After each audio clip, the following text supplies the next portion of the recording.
5 days of rage. In order to be certain there were no more bodies baking in the desert, no more students involved, investigators searched the immediate area around all 3 murder scenes. Though with so much wide open space and so many canyons and arroyos, it was impossible to be thorough. The youths were given lie detector tests before criminal charges were filed. Because of restrictions on the release of information in juvenile cases, all the public was apprised of were the facts of the notions, with no details, supporting arguments, or background considerations to fill in its understanding of what was happening. And so everyone knew that on Monday, April 29th, in San Juan County District Children's Court, a district court referee ordered Vernon Crawford and Peter Burke held in custody, and they were taken to a separate juvenile facility in Aztec, New Mexico. Thank you, Venna. Yes, I need to drink some water really quick.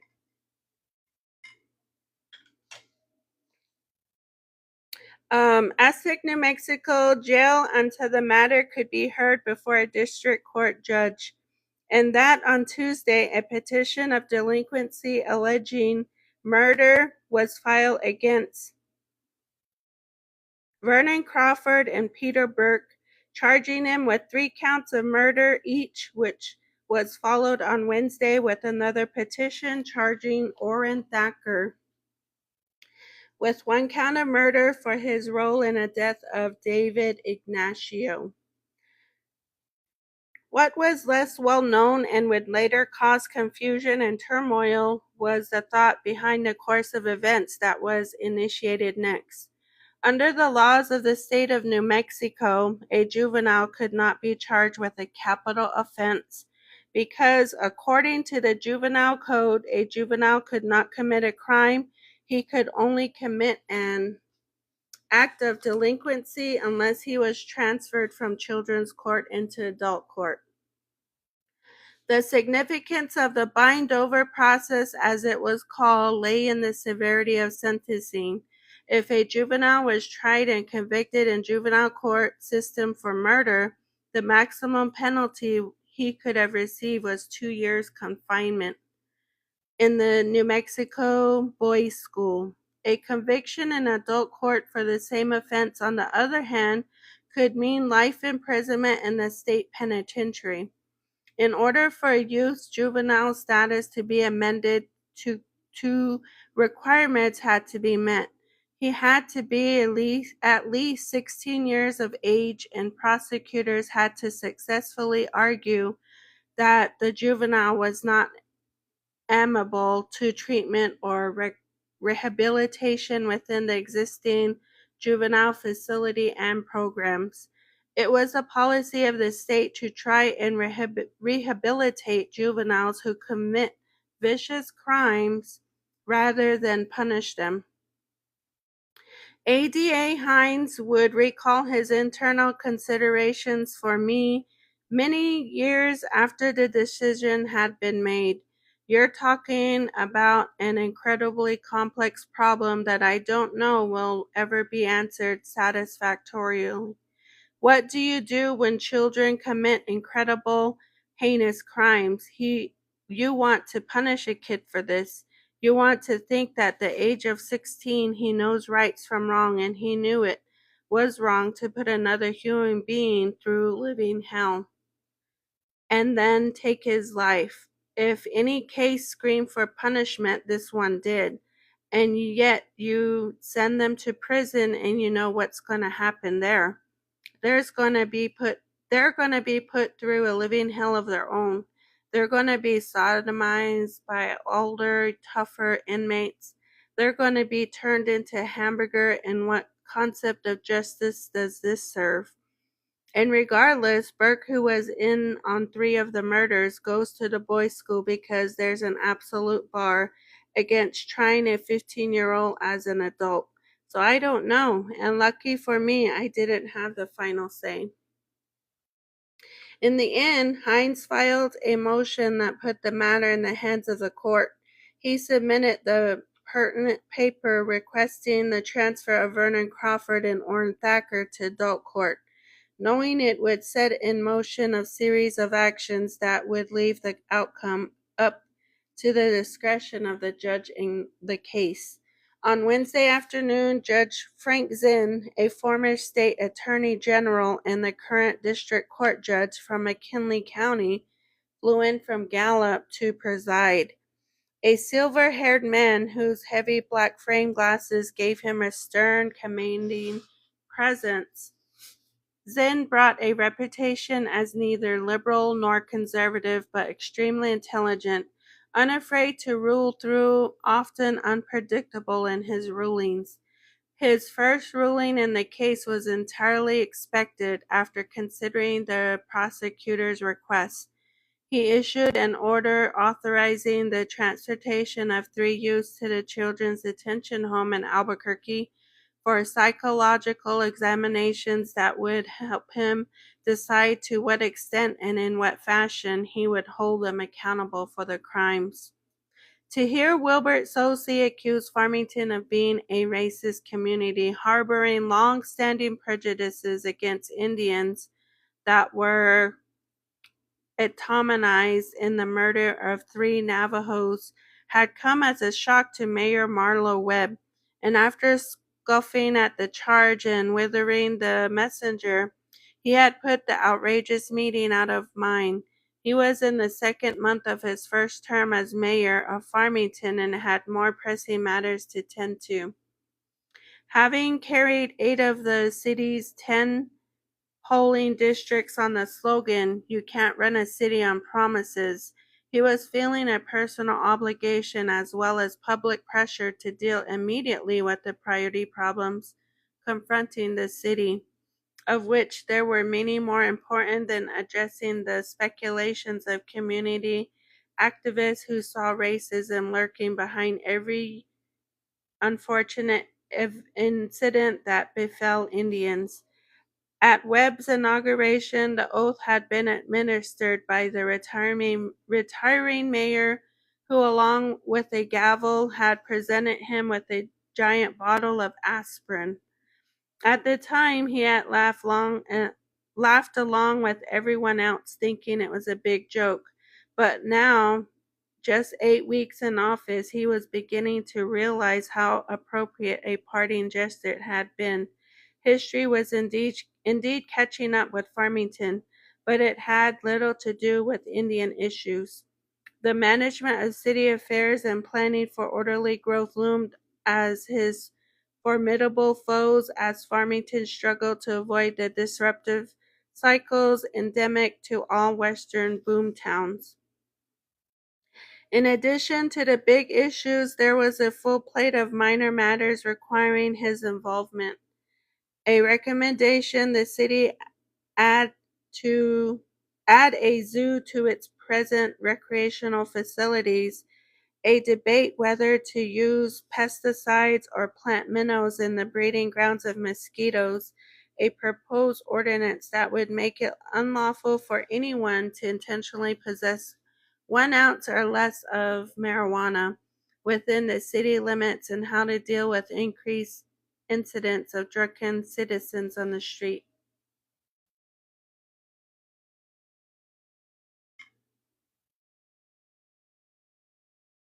Now there was an issue that the Indians should take up if they wanted to improve life for the Navajo, he thought. Drunken Indians were a major problem, had been for over a century. The recognition that alcohol and Indians were a volatile mix had led Congress to pass an Indian Prohibition Act as early as 1832. Of course, laws forbidding the sale of liquor to Indians had been no more effective in Indian country in the 1800s than they would be for everyone in the 1920s, and the bootleg traffic of alcohol to Navajos would be big business, especially in the springtime when they sold their wool and blankets, and in the fall when their lambs were brought to market. And in part it had been the inability to control illegal liquor sales, along with the movement started by Indian veterans who had not been subject to discriminatory liquor laws during their service in the World War II that caused Indian prohibition laws to be repealed in the early 1950s. After that, it had been legal for intoxicating beverages to be sold to Navajos, but only outside the borders of the reservation.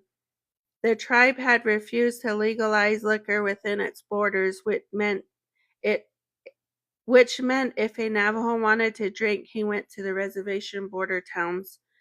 Listening to Wilbert Sosey complain about white attributes toward Navajos, the mayor had found himself wanting to say, "What about our grievances with your people? What about all the Navajo binge drinkers who pass out in the doorways of our downtown businesses, whom shop clerks have to step over in the morning? What about the criminally high number of auto accidents caused by inebriated Indians?" In his memory, Webb carried a snapshot of an angry businessman who had showed up at a city council meeting with a gunny sack full of liquor bottles, which he emptied on the chamber floor, saying he was sick and tired of having to clean up after these people. And written on the backside was the text of a conversation he had with the Navajo tribal official who had approached to discuss solutions to the problem. It had been a waste of time. The tribal line had been, "They're not drinking on the reservation. You're selling them liquor, you cure them." In other words, it was up to the border towns to figure out how to clean up the mess. While the mayor had felt an annoyed impatient with Wilbert Sosey and sincerely did not believe that the city of Farmington should anyway be held responsible for the murders, he nonetheless had been stunned when he had first read about them in the paper, and appalled when two Farmington youths were arrested. He was still acquainting himself with the different divisions of government and had yet to establish close relationships with the police department. But he had called over and requested a briefing at which he had been assured that this was a one-time deal. The boys had picked up the drunk Indians, taken them out into the hills to roll them, and apparently gotten carried away. Feeling reasonably assured that the authorities had done their jobs and guilty parties were under arrest, he had decided that as the figurehead of the community, it was his responsibility to speak on behalf of the Farmington citizens, and he drafted a personal letter which sent to Peter McDonald, chairman of the Navajo Tribal Council. In it, he cast the crimes as totally uncharacteristic of the friendly relationship Farmington enjoyed with the Navajo people. The entire community is shocked by this violent, brutal, and senseless taking of human lives, he had written. He finished by pledging continuing efforts directed towards eliminating any barriers that exist between our people and solving any problems that might be keeping the Navajo people from fulfilling their rightful place as citizens of this community and of this great nation. The statement intentionally played up the good neighbor angle and tried to divorce the murders from the context of normal community relations. And if it came off as sanctimonious bunk to Wilbert Sosey, in all fairness to the mayor as the top administrator of the local government, damage control in matters like this was part of the job. While his regret and dismay were genuine enough, he was he was cognizant of the fact that this could not help but reflect poorly on the town. It certainly was not going to help the current push to attract industrial development in Farmington for the city to become the dateline on a lurid multiple murder case committed by the sons of three of its citizens. How in the hell can we expect outside business to come and set up shop when they hear about this bullshit? Jimmy Drake, a Flintley, Oklahoma oilman newly elected to the city council, elaborated at the prospect of negative publicity. "This shoots you in the foot Although the mayor might have phrased it differently, he agreed. Once the perpetrators were apprehended, however, he felt that with less media coverage and wanting public interest, the story would recede into the background, becoming a tragic and unfortunate incident, the sooner put behind the better, which was why Marlowe Webb couldn't believe his ears when he picked up the phone several days after summarily dismissing Wilbert Sosey to be informed that Sosey had just applied for a parade permit and was planning to memorialize the slain Indians with a march through the streets of downtown Farmington.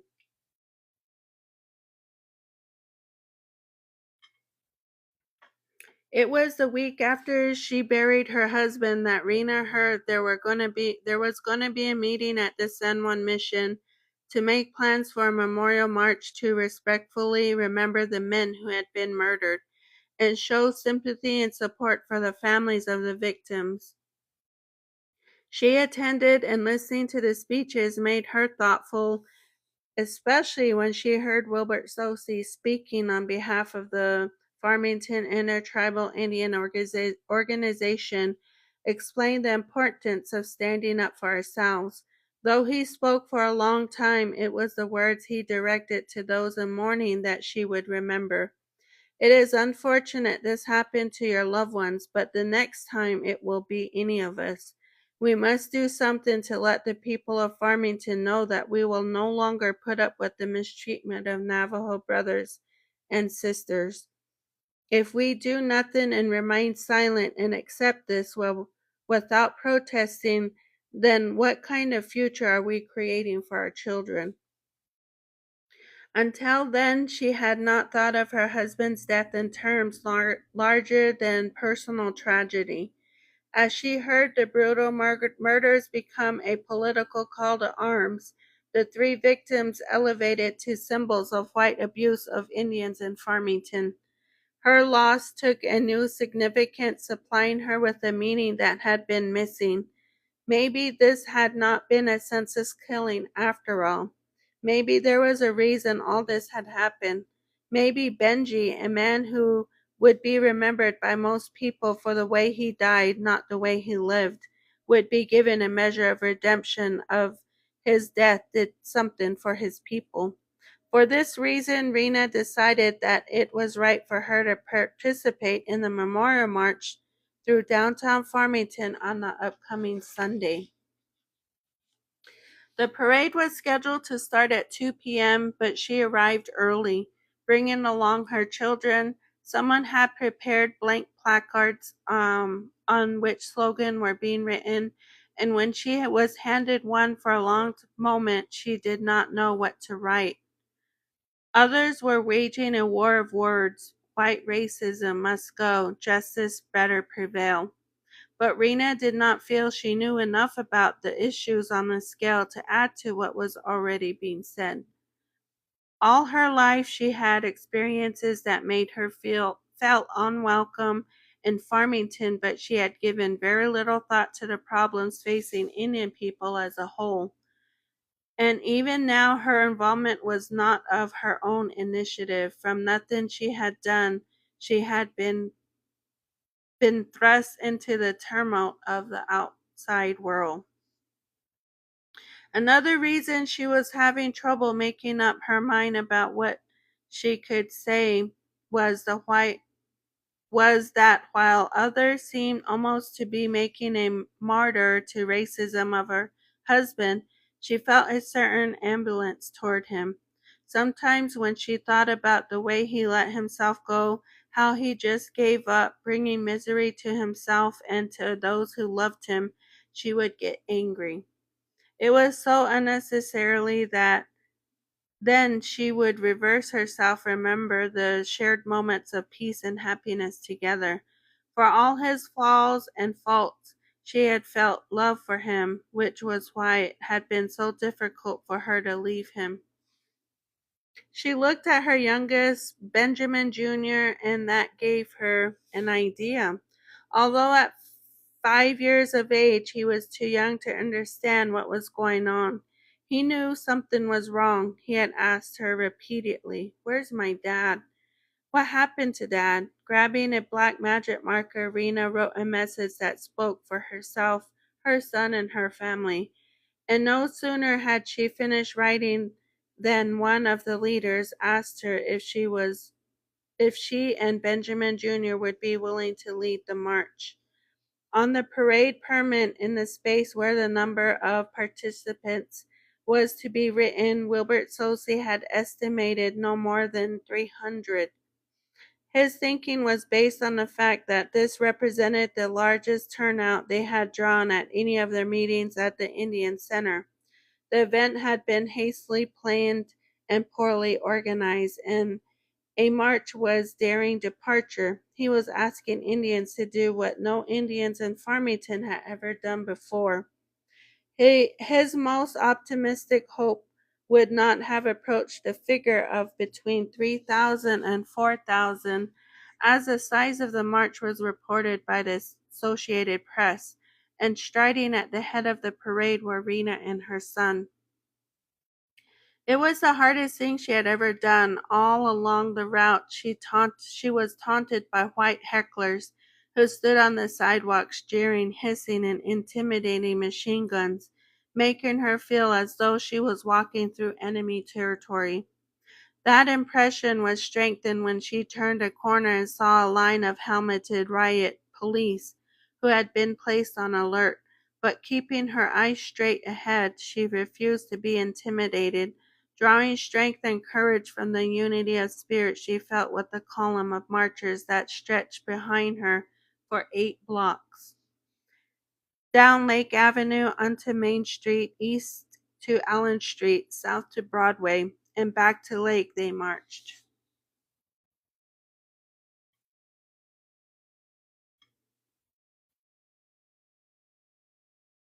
And those who observed it would remark on its eeriness. The only sound coming from the marchers was the shuffle of feet on the pavement. The rage, the rhetoric, the violence that would come soon enough.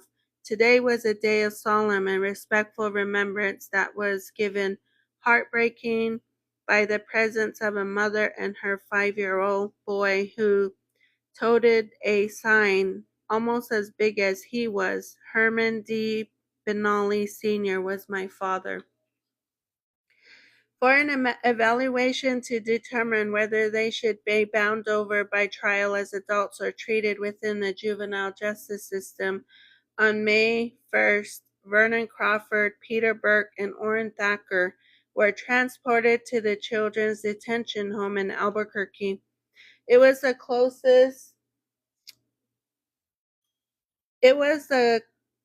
closest appropriate juvenile facility and where they would be kept until the psychological testing and psychiatric interviews could be scheduled.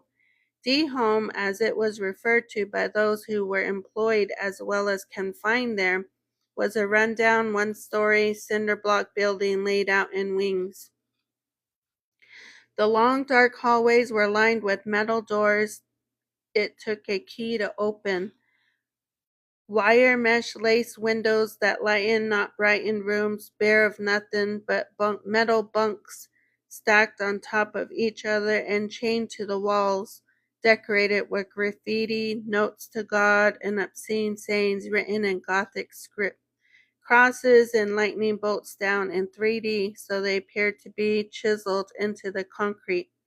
You couldn't beat DH in the winter, couldn't cool it down in the summer, and no amount of wax could bring a luster to the floors because as the staff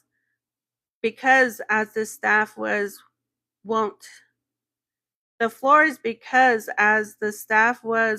say, you can't shine shit. 2 years from now, a film crew would use the facility as a setting in the film Born Innocent, in which a runaway girl is incarcerated and brutalized in a notorious juvenile home. Very few changes were necessary to fashion DH into the juvenile dungeon it already was. It was policy at the facility to separate people involved in the same offense, so the boys were split up and assigned to different rooms, but whenever they entered the routines of DH, attending a daily academic session, taking meals into the cafeteria, watching television and playing pool and ping pong in the rec room, they kept each other company, which only made sense when you took into account they were from out of town, knew only one another, and found security and solidarity. At that time, most of the other juveniles in custody were pretty petty offenders, runaways, tire slashers, glue sniffers, residential burglars. Although they were a scruffy, rough-looking lot, most of them raised on the streets and branded with crude ballpoint pen tattoos.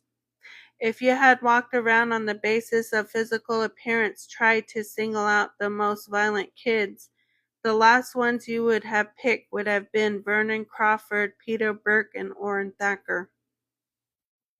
And yet they were the only ones charged with murder one. Though none of the three played the role of tough guy or commanded an aura of leadership, the big-time crimes they were accused of inspired a perverse kind of respect, even awe, among the other delinquents. Complete strangers tried to buddy up to them to get them talking about what they'd done.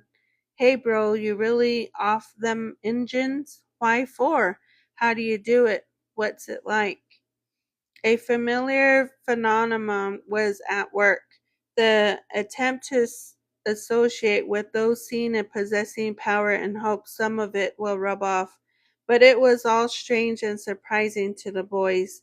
They weren't sure how to respond. They didn't get the message, and noting their discomfort with the exalted status, the staff allowed them to have access to the rec room separately, and in time even let them room together.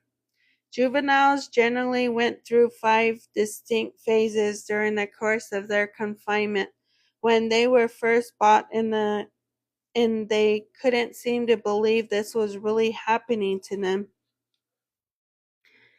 There was a detached quality to their attitudes and interactions, as if they were watching themselves perform in a movie. A form of denial was at work that collapsed with the onset of second stage. When it hit home, they were locked up behind bars. They can no longer escape the realization they had committed a crime and there will be consequences. As reality strikes them, so does depression, and they walk around in a shocked kind of stupor. In the third stage, they begin to take an interest in how the system works, what is expected of them, and how they must fit in if they were going to get along. Comes the fourth stage, and they were resolved to the fact that they will be doing time in an institution, and they began the adaptation process, which turns in the fifth stage to the search for ways to manipulate people and rules and adapt the system to themselves. These three youths never reached the third stage while they were in D-Home. They moved beyond the "this can't be happening to me" stage, but never got out of the daze that settled over them when they realized this was not a dream they could make up from.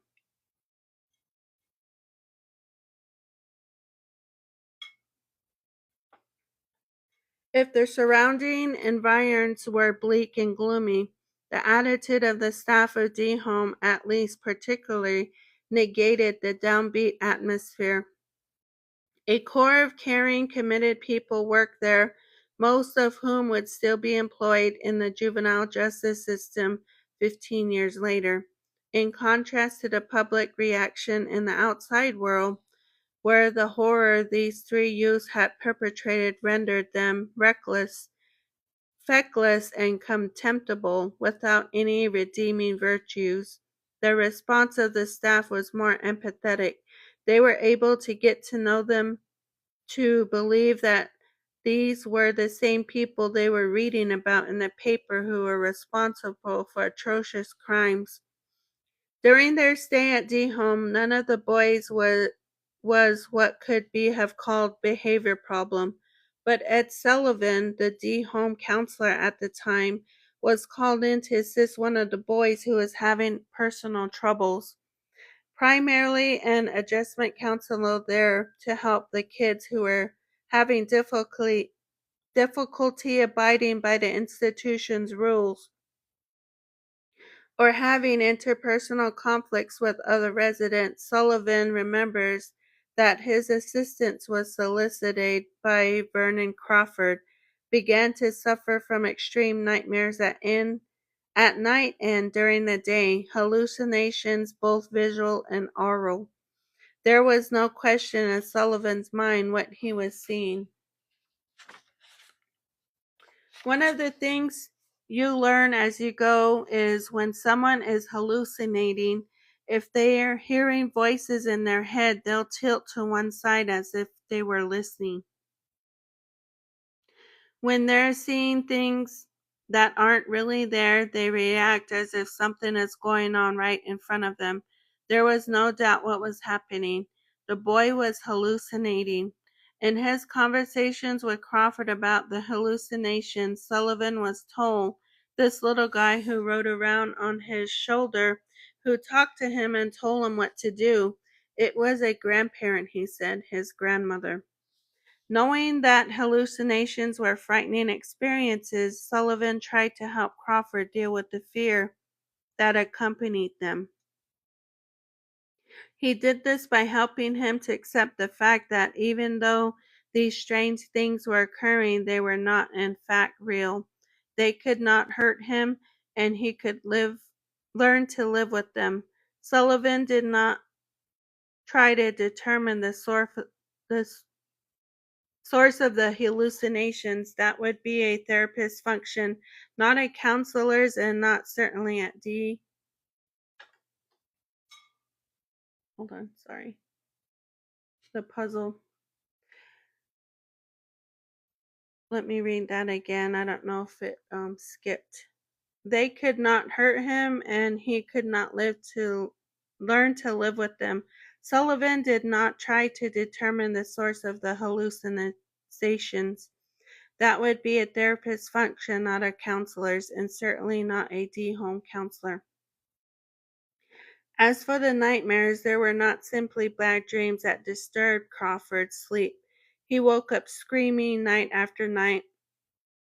Whether the source was connected to this business of conversation with an imaginary person or related to images imprinted on the murder nights, the staff didn't know, nor did they feel it was their place to probe the workings of his subconscious. That would come with the psychological evaluations. There were his stewards while he was in their custody, however, and acting in his behalf, as well as considering the other juveniles in detention. After a while, they began to let Crawford stay up all the hours, sometimes all night, watching TV, helping them mop floors in hopes he could get so tired that he would eventually be able to sleep soundly.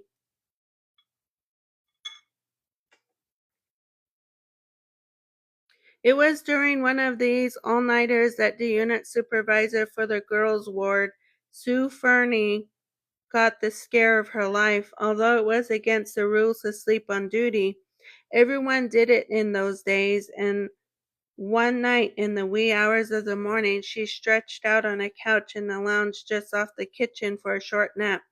Someone shaking her woke her. At first she thought it was her boss rousing her because a juvenile was being admitted, but when she opened her eyes, she saw Vernon Crawford standing over her with a long bladed bread knife in his hand. Because she knew he was and what he'd done, she thought, this is it, it's all over with. She waited, and when he made no threatening move, she calmed herself enough to ask him what he wanted. As it turned out, her counterpart on the boy's ward had Crawford up with him, and they were in the kitchen making sandwiches. And he sent the kid in to see if Sue wanted anything to eat. Not knowing his intentions at the time, only what he was capable of, She had assumed the worst. Afterward, they talked about it. Crawford knew the reason she had experienced a moment of panic, and he seemed to feel bad that this was going to be everybody's first reaction to him. For her part, after the conversations, Sue came to like him, even feel safe around him. That said, the whole thing left her so rattled. It was the last time she ever fell asleep at the job at D home. Peter Burke was a different story altogether, dark-haired with stone eyes and a voice as empty of emotion. As his face was expressed, he had the look what those in the business could recognize immediately as an ineffable something that let them know they were dealing with an unpredictable hard case capable of anything, and to keep a close watch on this one. He was the cold mother of that crew. Sue Fernie would recall, I wear a lot of Indian jewelry, turquoise and silver rings and bracelets. When he went through on the line one day, the first time I had any contact with him, he looked at my hands and smirked. You like Indians, huh? I wasn't old enough to get in his face about it, look him in the eye and say, yeah, what's it to you? Now I wouldn't allow him to intimidate me, keeping an upper hand builds respect around here. But back then, well, I was young and I remember being scared to the quick of that kid. Orrin Thacker would be remembered as the third kid and little more. In manner and appearance, he seemed like a normal teenager. It made the staff who didn't know better wonder at first what he was doing at D-Home. He exhibited none of the peculiarities of Crawford nor the silences of Burke. What would stand out in the memory was the romance he brewed with a young female runaway and the depression she went into after he left. Although D-Home was 200 miles away from Farmington, and the three youths received little news about the repercussions of their acts were having in their hometown, they were aware that the Indian community was taking their crimes personally. There was a circular drive in front of the main entrance to the facility with an island in the middle, and each morning a band of Indians showed up to walk round and round that drive. They carried no placards and none of them shouted slogans or demand or threats. In fact, they were quiet for demonstrators in a haunting way. They just walked in circles to apparent beat, although it took on the aspect of some sort of dance for justice.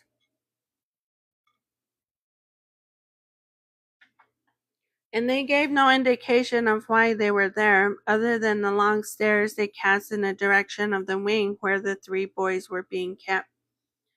There were ominous, forbidding, unpredictable reminders that there was a lot riding on the outcome of this case, and the rumor spread that some were armed and came back at night with high-powered rifles to watch the windows through scopes, waiting for a clear shot.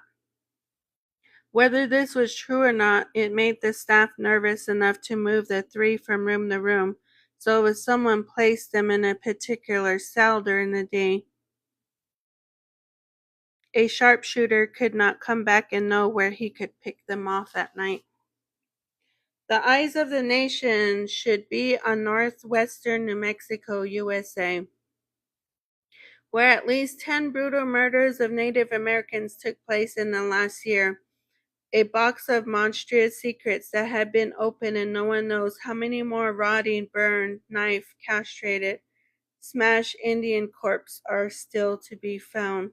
When the third Navajo body was discovered in April near Farmington, too mutilated to be identified, 60 Indians reportedly called the funeral home to see if it perhaps was the body of a missing relative. Are there 59 more corpses in these hills? Al Gredo Newsletter, June 1974. Even though suspects had been arrested and charged with the murders of Herman Benally, John Harvey, and David Ignacio, the dark suspicion that there were additional bodies in the area prompted Wilbert Sosi to establish a missing persons bureau through the FIIO and to complain to the authorities about what he felt was the lack of an exhaustive search of Chokecherry Canyon. That those investigating the crime said they had no reason to believe other bodies existed satisfied neither Sosi nor the activist Navajos who had attended the meeting in Shiprock. Among them was Larry Anderson, a Navajo from Fort Defiance, Arizona, just north of Window Rock, who was a national treasurer of AIM. Acting on behalf of his organization, he called a press conference at which he hinted to the possibility that the hills and arroyos around Chokecherry Canyon were a veritable graveyard for slain Navajos. For announcing plans for a massive search of the area, Indians hunt victims of desert torturers, would grab the headlines of National Star, a grocery store tabloid, in its next edition, quoting an angry Navajo scout as saying, "Right now, only God knows how many more bodies are out there." The morning of the announced search, a caravan of close to 30 pickups, the cabs, as well as the bed loaded with Navajos, showed up at the sheriff's office in Aztec, where they were met by a dubious Lieutenant Miller, assigned the task of showing the search party the crime scenes. Miller thought the whole thing was public relations ploy intended to embarrass the department and would not have to put it past some of those involved to plant something out there for the others to find, but on the slim chance they might come across something unexpected. After leading them to the crime scenes, he decided to hang around for most of the day. On foot, a few on horseback, the searchers fanned out, but the operation was not well planned.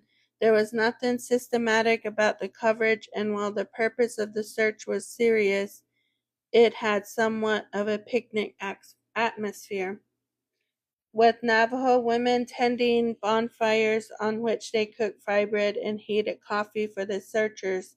Some of them were school-age kids taking advantage of the occasion to play hockey.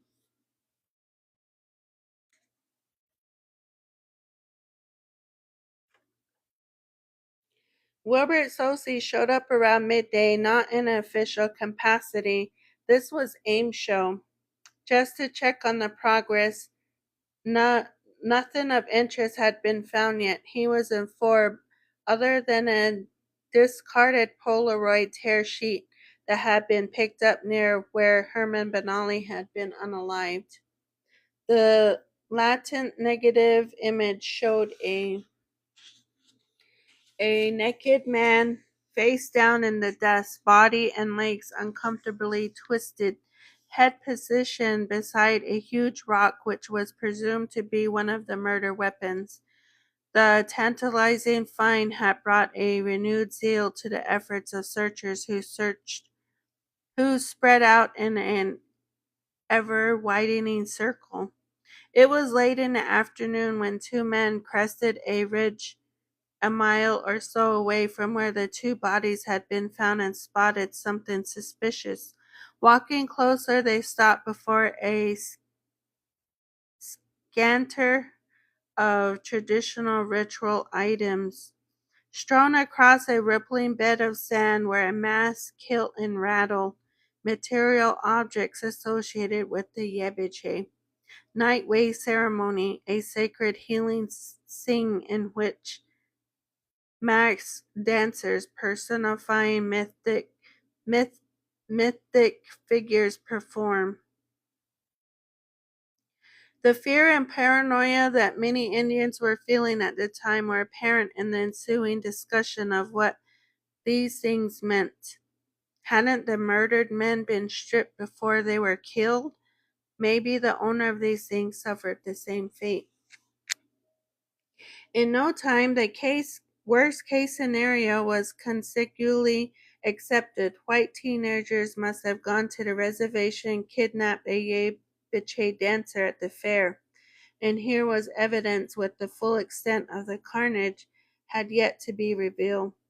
As one, the group turned to the sandhills rolling around them, and within minutes the area was a swarm with people poking under bushes, turning over rocks and digging into riverbeds, each convinced that a buried body or bleached set of bones was about to be unearthed. The vicinity was thoroughly explored by the time it was too dark to see anyone, and nothing out of the ordinary was reported. Nevertheless, the suspicion was strong enough on the part of everyone present that the items proved the commission of a crime. That a designated group drove to the local radio station that broadcast Navajo Hour as a regular programming feature, told the station manager what they had found, and asked him to carry the story. He agreed, and a report was aired that basically said, "Just as we feared, it looks like the Indian body count is higher than 3. This is what we found. This is where we found it. Anyone with information, please contact us." A reaction was quick in coming, and it was as unwelcome as it was unexpected. A day later, a group of Navajo people, accompanied by a medicine man, showed up, took one look at the Yebiche garb, and proceeded to chastise the finders for their ignorance. The garments belonged to a Yei dancer who had become ill during a Yebiche ceremony. As custom dictated, his ceremonial garb had been left behind, and for anyone to tamper with the material was tantamount to disturbing a sacred site. Once they were aware that they had committed a serious tribal transgression, the members of the search party offered to return the ritual clothing immediately. Not so fast, they were cautioned. That wasn't the way it was done. Not only were the mask, kilt, and rattle holy and powerful, they endangered anyone not associated with the ceremony who handled them. In order to ward off the danger and place himself in harmony with the beings which were the source of power, certain things must be done. The formula for correction required a purification rite. All those he came into contact with the material needed to make amends to the holy people. Then and only then could the dancer's costume be respectfully returned.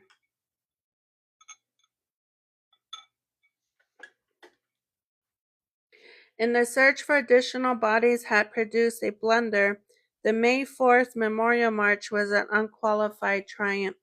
The vision of those Indians, young and old, male and female, amassed in a common front, clogging Farmington's main streets that Saturday, left Wilbert Sosi feeling exhilarated and vindicated.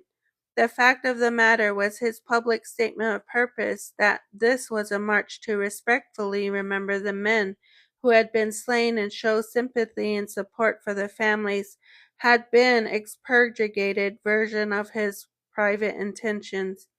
He wanted the rattle he wanted to rattle the sensibilities of Mr. and Mrs. Farmington.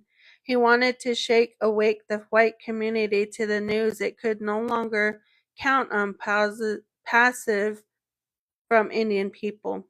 He wanted to remind Farmington that Indians could, if organized, be a social force of significant proportions. If nothing else happened, if every Indian who marched went home afterward and was never heard from again, Wilbert Sosi thought it had been all worth the sight of Farmington's downtown merchants nervously watching the marchers pass by from behind the locked doors of their closed business. Of course it will not stop there. Emboldened by the astonishing turnout, Wilbert was led to believe that maybe this was just the beginning. that the resentment and anger felt by so many Indians for so long but suppressed by fear and hopelessness was ready to surface at last. Until now, Indians had never challenged the existing inequalities between Indians and whites in San Juan County. Blame it on the desire of the traditional pastoral Navajo to live simply and in harmony with the land, or on an unfamiliarity with the civil rights struggles of racial minorities elsewhere in the country. Whatever the case, until now they had been a silent group enduring the denials, limits, and indignitaries that had been imposed upon them as if they were supreme virtue. The defining response of Indians to racial hostility and humiliating experiences of prejudice had been to withdraw. But if Wilbert was reading the mood of his people right, the murders had tapped a deep emotion, and out of hiding had come a righteous fury. Enough Enough innocent Navajo blood has spilled on New Mexico soil. This legacy of violence against Navajos must stop. The step from a call for justice to an examination of the condition allowed a climate to flourish what dehumanized Indian people. The way he saw it, the murders were logical, horrible consequence of common local prejudices, the feeling that Indians were not as good as whites. Such attitudes took an insidious toll to the long run. In full extension, they could kill. In this case, they had. Something about Wilbert had changed. It wasn't physical. He was still a rotund man with a huge girth. But there was a sureness about him that had not been there before, a resolve that showed in the calm but defiant tone of his voice and the broad new scope of his thinking. He knew his own history up to the point, and he thought about what had happened in Chokecherry Canyon. He found himself reflecting on other Indian tragedies that were remembered in history. This was 1974, making it 110 years after Sandy Creek Massacre, and 110 years after the start of the long walk by the Navajo to Fort Sumner. What if the Chokecherry Massacre were to be remembered as a tragedy that became a turning point in the Navajo's long walk with the white men? What if it became the event that brought about a sweeping resentment of cultural attitudes in San Juan County? What if it had the spark that ignited a full-blown Indian rights movement within the Navajo Nation?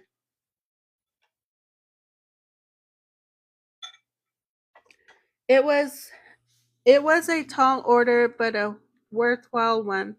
The one that came with a sense of historical inevitability about it. Wilbert would not have thought in this way a couple of days ago, but right now anything seemed possible. Already he was thinking ahead. He knew if he was to have any chance of accomplishing this turning point, he would not be able to work through the FIIO. Those ideas and objectives were too radical. A new organization would have to be formed that would not sidestep the difficult issue of Indian and Anglo relations, that would make the business of decisive social change its business. He gave a good deal of thought to what he should name this new organization. He was confident he could gain the endorsement of at least 5 existing groups. The Farmington Intertribal Indian Organization, the American Indian Movement, the Farmington chapter of NAACP, the San Juan County Human Rights Committee, and the University of New Mexico Kiva Club. And he wanted a name that would emphasize the fact that this was an unified struggle of diverse human interest groups. The answer came from a book about World War II, believing to his father that referred to the coalition of military forces formed under the generalship of Eisenhower before the famous D-Day invasion of Normandy. That his father had fought in that battle added a poignance to Wilbert's decision to use the term coalition. The rest was easy. Revolutionary movements at the time were referring to themselves as liberation movements, and the people that organized was representing were Navajo. When he put it all together, the Coalition of Navajo Liberation conveyed the message and carried the punch he wanted. Still, something was missing. Sosi felt they needed a graphic or logo which particularly represented what the coalition stood for. He talked it over with others and they came up with symbols from Navajo history and mythology. The Navajo word for human being translates literally as the one with 5 fingers. In Navajo mythology, the twin war gods who travel across old Navajo land slaying the monsters were armed with swords of lightning. And so the symbolism of the coalition of Navajo liberation became a human hand flanked by 2 bolts of lightning. All that remained for the organization to become official was a press release or a press conference. But the idea one better. Wilbert went that idea one better, feeling a strong follow-up was important to build on the momentum begun by the Memorial March. He decided on baptism by the fire. The Coalition of Navajo Liberation would sponsor a second march through the city's downtown business community. Only this time, instead of a respectful memorial to fallen brothers, it would be a protest demonstration that would put Farmington on notice that the days of rage had come to the Southwest. We are marching for our rights to be respected as human beings. History reveals that the white man has robbed, degraded, abused, brutalized, insulted, and killed the Navajo people. Since the time the blue-eyed devil set foot on the continent, the native sons and daughters, the true landlords, were forced to accept that they are less than human beings. The idea that they are second-class citizens was jammed down their throats. The whites have taken over the continent without the consent of the Indians. In this regard, they, the white men, the enemy, are thieves. They have robbed the Indians of their cultural wealth, their land, mineral resources, water rights, and polluted our precious clean air. The enemy, knowing that the Indian was a nuisance and stood in the way of progress, had conspired and schemed in the killing of Indian race. History explains that in the so-called winning of the West Indians were dealt with only through the barrel sight of a gun. Because of the brutalities and the atrocities America has committed, and because Farmington continues to commit racism and ignores our situation, we the Indian people must unite. The Coalition for Navajo Liberation will fight for all Navajo people. The coalition will not stand for white aggression. The coalition will fight racism. The coalition will spark off a revolution to overthrow white aggression. Join the coalition's fight for freedom, all the power for the people. That is